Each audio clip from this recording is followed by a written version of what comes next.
multi maka muxuu yahay maki powder waa waxyaabaha qofka dareenkeeda kor u soo qaada kaliya dareenka ma ahan wuxuu ku shaqeeyaa oo kale hormone balance-gana wuu saxaa especially annaga markaan iibinayna ragga kaliya ayaan ka iibinaa maya gabadhana waad ka iibinaysaa sababta oo ah gabdhaha hormoonkooda qaldama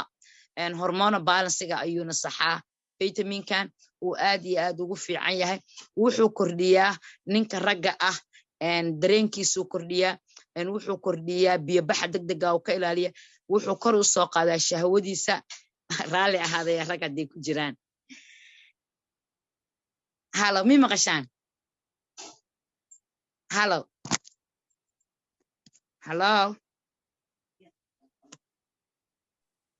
leader waa lagu maqlaa ku sax insha Allah sorry iga raalli ahaada rag haday ku jiraan waa wax inaan ka hadlaa aan ku qasbanahay marka apologize aan idinka siinayaa ragga ninka ragga wuxuu kor u soo qaadaa dheecaankiisa waana aad iyo aad ayuu u fiican yahay gabdhaha laftirkooda way u baahan yihiin dumarku way iska daalan yihiin 12 maalintii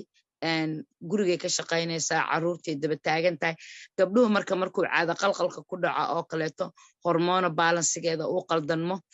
aniga runtii waan siiyaa waxaan ugu daraa Vitalize for Women-kan ugu daraa waxaan ugu daraa oo kale haddii ay awoodi karto Royal Jelly-ga sababta oo ah rag iyo dumar waa loo baahan yahay vitaminkan Forever Multi-Maka waxaa ku jira 60 xabo